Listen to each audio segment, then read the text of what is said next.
Hello, everybody. Welcome back to another review. I am, of course, doing the December 29th of 2021 review, the big show that happened at the end of the year.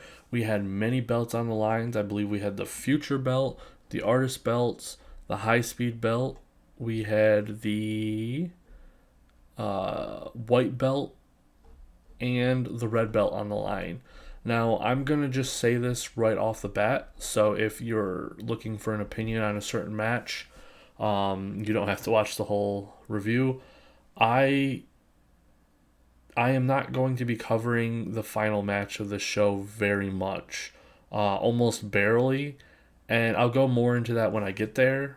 But I really didn't. I'm not going to be talking too much about it. So if that's what you were expecting when clicking this video, I'm sorry, but I will be talking about the rest of the matches. So let's start this off. We have a five-way: Lady C versus Waka Tsukiyama versus Saki Kashima versus Fukigen Death versus Rina. There's some very interesting things introduced, or I want to talk about before the match even started. One is they announced that Waka was going to join the English commentary because this show did have an English version where they had English commentators speaking throughout the whole thing and live translating what was going on in the show. I don't really like this approach as much as the subtitles just because I feel like we're getting a Cliff Notes version of what the wrestler is saying instead of what they're actually saying. And a lot of the times their nuances or personality doesn't really shine. Like, we don't know how they're saying things.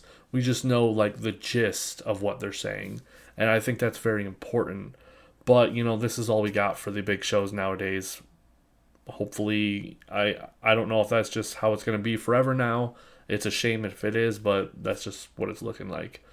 Second thing is, Lady C walks very, very hard. She has the best strut in Stardom. If you don't know what I'm talking about, the next time you're watching Stardom, watch her walk to the ring, and it's like she's trying to stomp through the ground.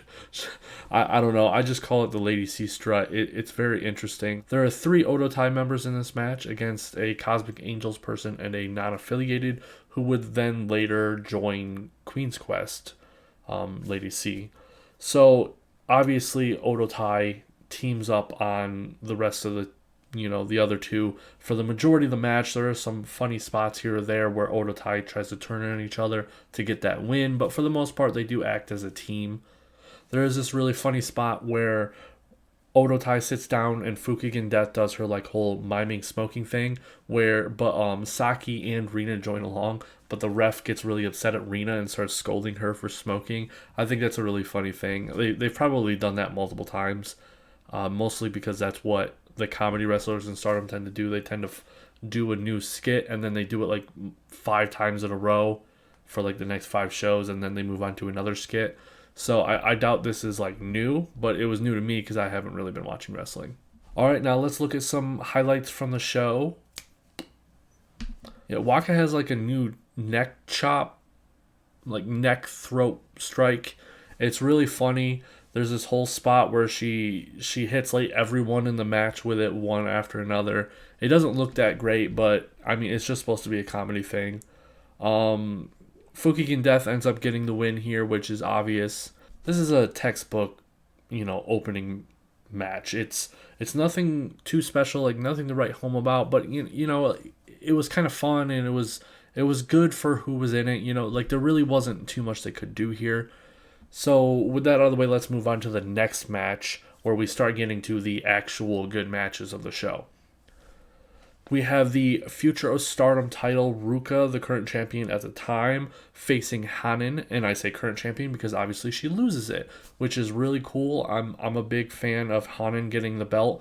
I always thought that when Saya had to relinquish the belt that they should have put it on Hanan right away. But they ended up putting it on, Unagi and Mina and all them, and it's been making its way around, and now it's finally on Hanan for the first time. I think that's really cool. Her new outfit looks really, really awesome.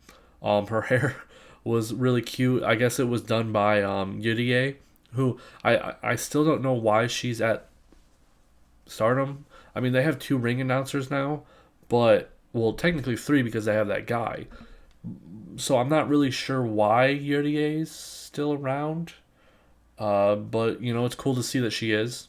I want to start this off by saying that this is the first match that Waka is a part of the English commentary, and I know that a lot of people are going to expect me to kind of rip into her, or at the very least not like it, because she didn't do that tremendous of a job here.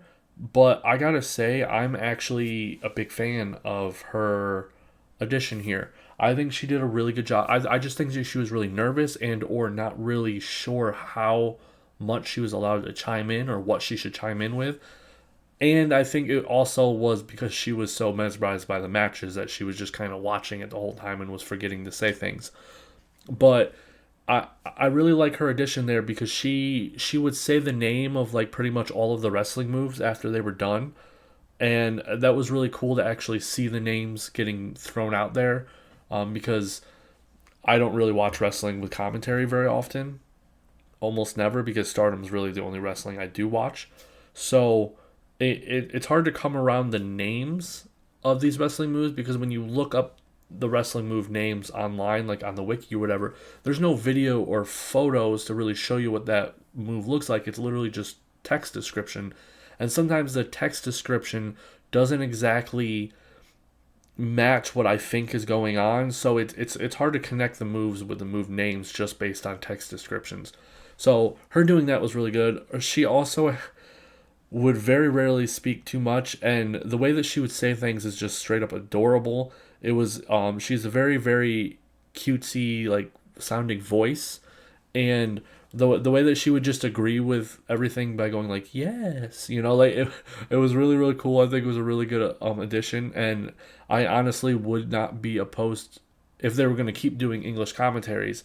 I would not be opposed to her at the very least being a regular on there, if not just like always there. Let's move on to some of the highlights from the match. We have Hanan coming in paying homage to Ida with a chest pounding, like the thing that Saya always did, the gorilla thing. I think is really great. I hope this means it's some kind of like hint that Saya could be coming back soon because I really missed her. She was amazing and she was on the fast track to becoming one of the best in the promotion at the time. Next, we have a Samato to the back from Hanan to Ruka. It looked really cool. I was not expecting that. A lot of these moves are probably not new to you guys because you guys are probably way more up to date than I am. Next, we have Ruka's diving senton. I don't like how she does these. She does not do them like the other people doing sentons. She lands on them instead of landing past them like on their butt on the mat. She's literally landing on them every time, and she's a big girl. Like, I don't know, it just does not look safe. Hanan does this really cool leg drop move. I think it's a really good addition to her repertoire. I think it really, really stands out for her, and it's pretty unique in the promotion. No one else is doing anything like that. It's a shame that it does not look like she's intending it to be a finisher, but just some kind of like signature maybe, or honestly, it looks just like a transitional move. Hanan ends up winning, becoming the new future champion. Obviously, I said that before. It was really cool. Hanan was crying. Ruka was crying. They hugged it out, and then Ruka pushed her. Had to do her Odotai thing. Ruka leaves. Hanan celebrates, becoming the new future champion, which is really great because with the way that things turned out in this whole show, I believe the future belt is the only belts that Stars actually has at this moment. I know they do go on to win the tag belts here, like in the last couple shows, but at the time, that's the only belt. That's the only belt. Moving on to the next match, we have the Artists of Stardom title match. We have Himika, Natsupoi, and Maika, who are the champions, versus Mina Shirakawa, Unagi Sayaka, and Mai Sakurai. Kozen comes out. Kozen, as in Cosmic Angels, I believe that is the nickname for them. Kozen comes out and they do a little dance. It was really good. All three of them did pretty good, but Mina absolutely killed it there. She just has this presence that no one else really in Stardom has. It was a lot like what Samira had, except not comedy based. Then you have Mai coming out in a really cool new looking outfit. I think it looks really awesome. It's one of the best in the promotion at the point. Mai put in her dues in this match. She's not the best wrestler, and I don't think she's going to be a good wrestler for a long time. She seems to be a slow learner. Think Ryo Onozaki, Shika Shibusawa. Those two were terrible their entire career in Stardom up until right before they retired, which was a huge shame because they were actually starting to get decent right there, but then they ended up quitting. And I think that she's just a slow learner, so just give her a little bit of time, and eventually, like say a year or two from now, she's still sticking with wrestling. I think she will be a decent wrestler. Unagi, of course, has her typical intensity that she always has. I think it's really great. It's why she's in my top five. I just think that everything she does is a golden, a lot like Tam. She just brings this intensity and willingness to make anything entertaining that really draws you in. And Mina used to be not as good in my eyes as Unagi in that aspect, but she has really made it her own and she's come back and she's just as entertaining now. And now the top three of Kozen are just really, really, really killing it.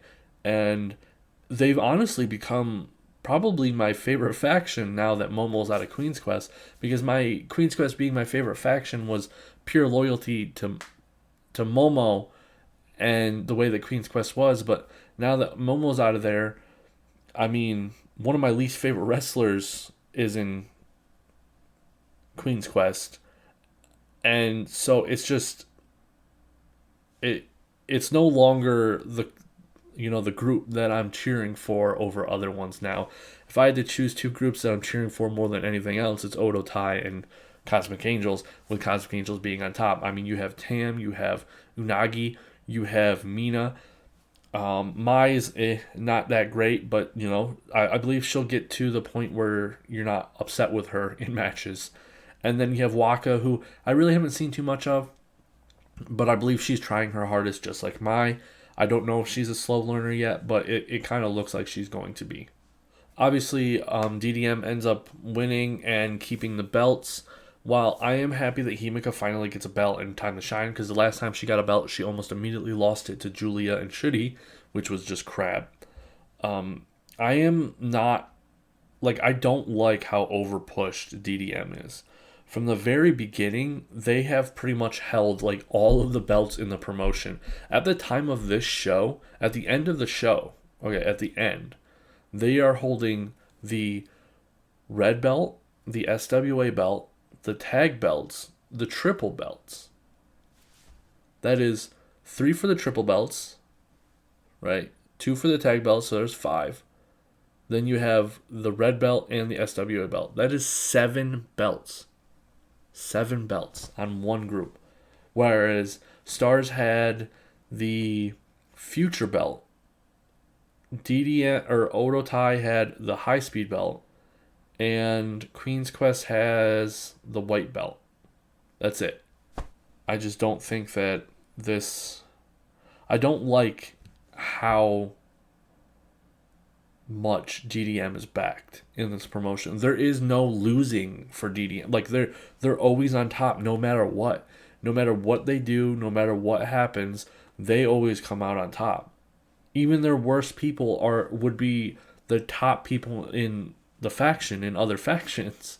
If Himika and Micah and Natsupoi went over to another faction, their win rate and everything would make them the top of that faction. Instantly. It's insane. I don't think it's cool. I don't think it's cool. It was kind of cool for a little bit, to be this unstoppable new force. But the fact that your 5 strongest people in the promotion, the only other people that are even close to their level of protection is Utami. The 5 most protected people in the promotion are all in the same group and are all from other promotions. That really makes Stardom wrestlers look like shit, honestly. It really does. I think this, the DDM dominance is part of the reason why I kind of fell off watching Stardom so much. It was just really annoying seeing all of these wrestlers that I've been watching for the last couple of years who've worked really, really hard to get to where they are just completely get misplaced by people coming in and just instantly getting belts that they've worked for years to try to get. It's it's really annoying after a while. It was kind of fun and interesting in the beginning, but they should have died down and dipped down and become like the same like every other group. But no, DDM started up here where all of the other groups were like here after years of, doing their thing. And then instead of going down and like reaching with them, or at the very least the other ones coming up with them, no, it was just DDM went up higher and the other groups just stayed. So it kind of feels like Stardom is DDM and the enhancement talent to make DDM look good. It's a very weird choice and something that I wouldn't have gone. Anyway, let's talk about some highlights in the match because this match was phenomenal. Mina's spinning back fist is getting really, really good. She's getting some very good, solid connection on it. She's not hesitating as much on the spins, which allows it to look more natural. Mai Sakurai's hits are very solid in this moment right here, which is very rare for newer wrestlers. She was definitely the MVP of this match, in my opinion. She got beat up quite a lot. She really played the underdog role, like to a T. I mean, she's not very good or anything. No, like her herself didn't do good, but like her never giving up attitude and the way that she took everything made her the MVP of this match, in my opinion. Here we have Micah's superplex on Mai, looking really great. I am getting a little annoyed with how often there's a superplex in each show. There's like a superplex in every single show, and I'm pretty sure it's done by Micah every time. And I love the superplex. The superplex is one of my favorite moves, but overplaying a move does make it not as good. Here we have Micah's doing her Michinoku driver kind of sequence, taking out everyone in the match. It was really well done. Micah's super strong. She does really, really well. I don't know. I just can't really find myself being super excited about DDM doing good. It's gotten to the point where I don't want to see them do good because I want to see other people do good for once. Let's move on to the next match so I stop sounding like a whiny brat. We have the high-speed title match between Starlight Kid, who is the current champion, versus Azumi versus Koguma. This was pretty interesting going in. I thought that maybe we were seeing a change of hands title-wise, because usually when the high-speed champion has been holding it for a little bit and then all of a sudden they're getting a three-way, they're losing it because they're going to have the new champion pin the other challenger so that the champion didn't have to get pinned to lose the belt. Azumi came in with new ring attire. It looks, not ring attire, entrance attire. It looks really, really good, really grand, kind of Ric Flair-ish in a way, It was very, very flashy. I think it fits her really well. It looks really cool. The whole match was super fast-paced, as you would expect a high-speed match to be. Koguma, a little bit on the slower side, but I think she did really good here. I think she kept up well. Let's move to the highlights. Right here, we have Starlight Kid messing up her 619. I thought it was kind of funny how both people on commentary just kind of went silent for a little bit and then moved on like nothing happened. They didn't call, like they didn't bring any notice to it, which is fine. I'm not saying you should have to, bury a wrestler for a messing up or something, but it seems so obvious that they're talking the entire show, but then for this like couple of seconds when something actually like noticeable happens, they just happen to be silent. I think it's right here we have Starlight Kid drop kick, looked really cool. Starlight Kid does a springboard moonsault to the outside here. She's really stepping up her game, adding a little bit more and more crazy stunts. I think she's doing great. Here we have Starlight Kid and Azumi attempting a Spanish Fly. Now, I don't know if they can actually do this. I don't know if they did before, but here they teased it. Stardom likes to do that a lot. I know Momo loves doing that with her B driver. She loves teasing doing the B driver on weird things. She never ends up doing it because she doesn't want to kill people. And these two teased the Spanish Fly. I was really excited, but didn't pull off. Koguma suplexes Starlight Kid off the top ropes and then flips her at the same time. It was very, very odd. I don't even know what to call it. It just looks really awesome. I mean, look at that. Like it looks really cool. Koguma's frog splash looks really good. I think she is one of the best in the promotion. Um, right here, about 13 minutes and 50 seconds into the video, not into the match. I don't know how long into the match. I know it was 13 minutes and 15 seconds, 50 seconds into the video. They accidentally think that the match is over. The bell rings early. The crowd starts to cheer, but it was because they miscounted the counts. They counted the first count on one pin attempt as the first count on the second pin attempt. So if you counted the first one as the first one and the second one, it would have been three, but it wasn't because the second one only had two. It was pretty funny. Right at the end of the match, they had this really insane, like, fast three-way, like, everyone trying to pin everyone. It was really well done, really well choreographed, and it felt very natural for the most part. At the end, Starlight Kid tried to do her thing where she puts her opponent in the middle of the ring and does a blah, blah, with the mask on them. Koguma tried to escape. Odotai beats her up, throws her back in the ring. Starlight Kid does her thing because she had just won, keeping and retaining the belt, leaving Odotai with at least one belt because they just lost a future one. Really great match, highly recommended. It's not very long, but high speed belts matches are never very long, but they're very entertaining. Next match, we have a special one-on-one match. We have Konami versus Julia. This is Konami's last match, and in Stardom, at the very least, she plans on taking a break. I think she's just planning on leaving Stardom. I think she just sees that there's really nowhere that she's going to go.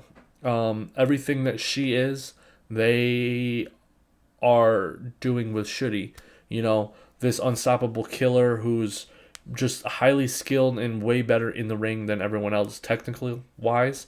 That spot's already being taken up by Shuri, and you just can't get past how much DDM is going to get supported. You just can't. They can't lose clean ever.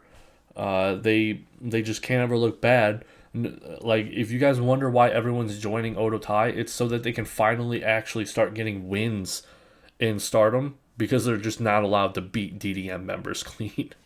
Konami comes out in her TCS gear. I believe this match is a little bit of a kind of a remembrance of Hana Kimura as well. So Konami comes out in her TCS gear. Julia comes out in these like braids that are reminiscent of what Hana did at one point. I do want to talk about Julia's new gear and ring entrance attire. It looks absolutely phenomenal. I don't know if she's going to keep it, because I do remember them saying that the braids thing was just for like a remembrance thing. So I think it was just this show and the next couple, and then she was going to get rid of it, so she was going to go back to her natural hair. But the rest of it looks really cool. It's very reminiscent of Act Yasukawa. It had a very samurai-ish feel. It's super dope. Let's look at some of the highlights. Here we have Konami doing the hydrangea, which was Hana Kimura's finisher. There was a couple of Hana Kimura tributes in this match. Here we have Konami trying the Jungle Buster, which was a tribute to Jungle Kiona, another TCS member who decided to quit wrestling for Stardom for the most part. She said she was going to make her come back after her injuries healed and stuff. Decided she was leaving Stardom because she got a full-time job, and that she was going to come back to wrestling every now and then for other promotions, but that seemed to fall through as well. We're still waiting on whether that's going to happen. Right here, Konami attempts to do the Tiger Lily, the package pile driver, which was a Hana Kimura finisher, but fails, but Julia ends up pulling it off shortly after, hitting Konami with it. Julia ends up doing an incredibly long delayed Falcon Arrow. It was really cool to see. That could also have been a homage to Hana Kimura, because she used to do the delayed standing suplex quite a bit. I don't know if it's supposed to be, but it could be. Julia ends up pulling the win here, which obviously should not be a surprise to anybody. She's DDM for one. This is her comeback match, and Konami's on her way out. So that's just three things right there that pretty much guarantee a win in any kind of situation. Like one or two of those things would guarantee a win for most situations. But the fact that she has all three, there was no surprise she was winning this. Julia ends up crying a bit. Ruka was bawling her eyes out. Konami ended up getting a never end like towel thing, blanket or something. That was her new catchphrase because her catchphrase used to be the end. But then she changed it to never end for this to kind of insinuate that she wasn't done with wrestling. She was just taking a short break. Move on to the third from the final match and one of the best ones of the night. We have Takami Uroha and Mayu Iwatani versus Hazuki and Momo Watanabe. I absolutely loved the theme of this match.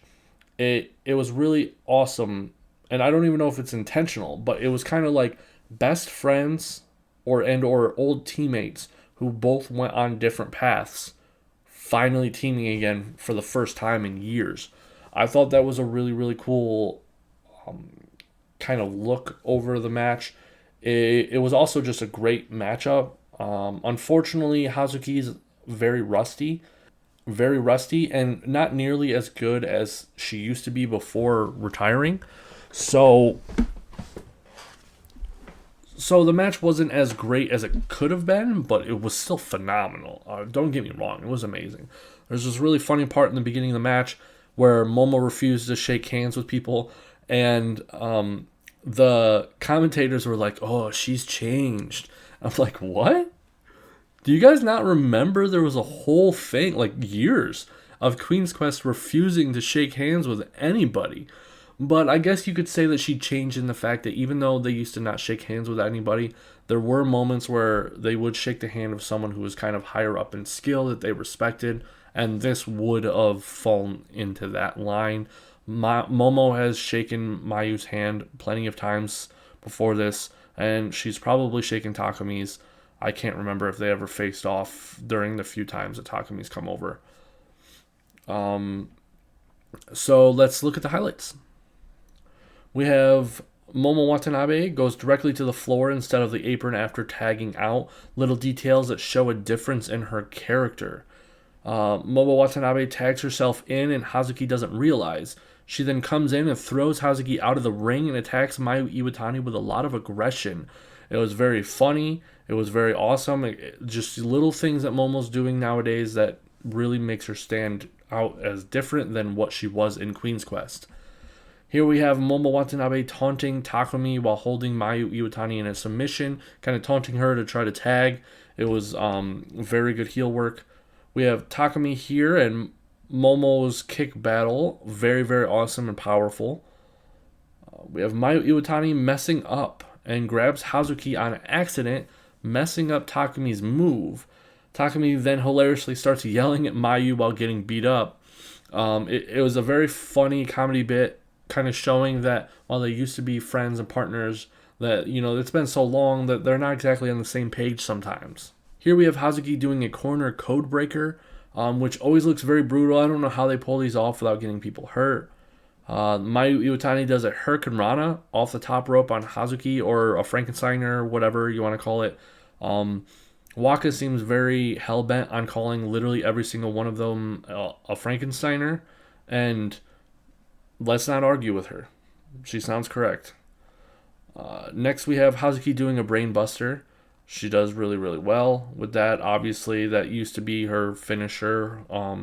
After she failed to really implement the shooting star press into her repertoire because she kept landing on her head, she then started doing the brain buster before retiring. Here we have Momo Watanabe coming in and kicking Hazuki in the head to stop her from getting the win on Mayu. Takumi yells at her, accusing her of wanting to actually take out Mayu herself, and that is why she interfered to stop Hazuki from winning. Hazuki then gets her ass beat for the rest of the match. This made her look amazing. She was standing her own. She wasn't actually, standing an evil plane to them, but she was, not giving up against two of the best wrestlers in the world right now, Takami Uroha and Mayu Iwatani. And her just not giving up and trying to keep fighting and actually getting some licks in, but for the most part getting destroyed, it made her look really, really well. And this is how you lose positively. Jungle used to do it all the time, and Hazuki was doing it really great here. Two proclamations were said here after the show. Mai Iwatani calls Odatai the enemy of Stardom and Stars, and so that's going to start some kind of feud there. Hazuki then proclaims that she is going to take out Momo. So I'm really looking forward to see that one-on-one match. We have two old school wrestlers who's not afraid to get rough in a singles match. Let me just say I'm way more excited for that match than I am for this Utami Momo match, because they're obviously going to have Utami win because you can't have Utami lose. And that's just going to kill Momo's momentum like they've been doing for the last 3 years. Not super excited about it. Moving on to the next match, my favorite match of the night and the best match of the night in my opinion. This was phenomenal. We are having the Wonder of Stardom Championship title here as the semi-main event.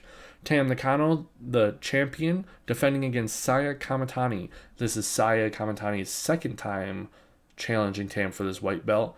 And, of course, in this one, she pulls it off. She gets the win. She becomes the new Wonder of Stardom champion, and I could not be happier. I think this was an amazing person to put it on next. Such a difference from Tam. Like this, it's really great to have differing champions. You don't always want to just have, to slowly get to the other side. You want here, boom, boom, boom. It's pretty cool. She did really, really great. The match itself was phenomenal. I thought both of them absolutely killed it. There was a lot of really cool spots on it that we'll talk about during the highlights. This is also a very awesome moment to add to their story because they've had a very long and interesting story. Tam brought Kamitani into wrestling, brought her into Stardom, basically mentored her. Kamitani decided to go her own way, turn her back on Tam, say, no, I don't need your guidance anymore, joins Queen's Quest, and now she just beat her for the white belt. It's great, traditional story. It's very good. Let's talk about the highlights. Here we have Saya Kamitani escaping Tam's submission by flipping over the rope. I thought this was very interesting and unique way to get out of Tam's, dragon sleeper. We have Saya Kamitani kicking out with a lot of passion here and screams and slams her arms, showing the pure emotion that they're experiencing in this match here. This is a very important moment for Kamitani, and she is just filled with so much anger that she can't help herself. We have a really cool plancha from Saya Kamitani. That is what the commentators called it. I had to look it up to make sure, because I could never really fully understand all of the technical terms for, when you jump out of the ring, or if you use the rope for the jumping out of the ring, or, things like that. So it's called a plancha when you just, you basically do a springboard or a slingshot, I guess, but it's more of a springboard, crossbody to the outside of the ring from the inside of the ring. It's just called a plancha. Kamitani does a hurricanrana here, really, really awesome. But then right here, she ups herself not even a minute later, where she does a Frankensteiner from the apron to the outside of the ring. It's absolutely insane. I was not expecting that. Kamitani is either going to get seriously hurt or become one of the top stars of the last decade. Tam Nakano doing a tiger suplex off the top rope. Always awesome to see someone do, an old finisher off the top rope. I think it looks super impactful, super powerful. Tam's kicks to Kamitani's head were pretty tight and insane here. They looked pretty real. Very, very, very emotion driven here for sure. Tam Nakano hits Kamitani with a Twilight Dream, but is too close to the ropes, and Kamitani's legs were draped over it, allowing Tam to pull off her ultimate while simultaneously keeping it strong by having it not kicked out. Now this is how you do, you do your ultimate, you do your finisher without it getting kicked out of.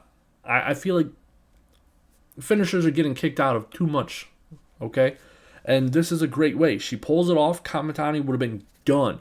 But because of the wear and tear of the match and Tam just losing where she is, she does it too close to the ropes, and Kamitani just naturally falls over the ropes with her legs, getting an instant kick out. I think it's really, really awesome. Sai Kamitani pulls out a schoolboy suplex.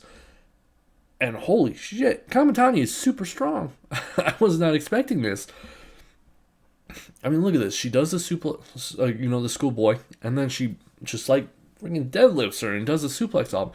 I was not expecting this. I don't know if this is a new move. It sounded like it wasn't a new move based on the commentary. Like, she has done it at least once before, but it was awesome. Phoenix Splash, obviously, to pull it off. Watching it, I was like, there's no way Kamitani is winning this with anything but the Phoenix Splash. You do not beat Tam Nakano with anything but your ultimate. And she pulled out her ultimate, and it looked phenomenal. She hit it dead on. After the match, Tam Nakano goes and puts the belt around Kamitani's waist and raises her hand, being a very gracious champion. A little mixture of probably being proud and being a little upset that her disciple has finally reached her level and or surpassed her. Kamitani claims that she's going to get better and better, and then who else comes out to challenge for it but Unagi, the woman who cannot read a room, who will be the first for everything. She wants to be the first for everything. She comes out and she challenges for the belt, and I love that Unagi has no fears. Now, with that out of the way, let's talk about the main event. Like I said in the beginning of the video, I am not going to be talking about this a lot, and the reason why is I didn't finish it. I found it really, really boring. I tried watching it twice. The first time I watched it out in the living room with my dad, like how we always watch Stardom, we ended up watching the entire show.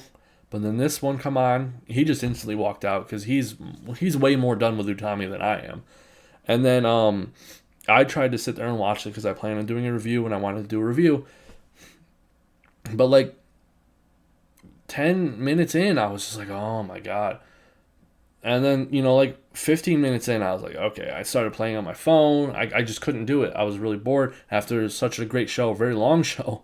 I just couldn't really do it. I don't like Utami's matches. I think they're super boring.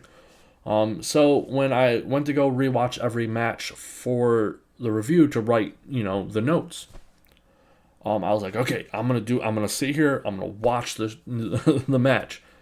Sat there, and I got to the timestamp of the video 21:03, and that means I've been watching that video for like 21 minutes, right?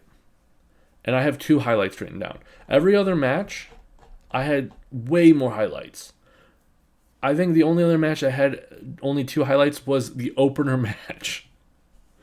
Like, I couldn't do it. I got super bored. I started playing Final Fantasy 15 because that's what I've been doing, watching Final Fantasy 15. I don't like it. I think it's ridiculous to think that Utami is even close to Shudi's level. The fact that Shudi couldn't beat Utami for like multiple times is just stupid, in my opinion. It's ridiculous. I get that people like Utami. Okay. I don't like that. I don't think that people are stupid for liking Utami. I don't even think people, are wrong for liking Utami. Everyone has their own opinions and stuff like that.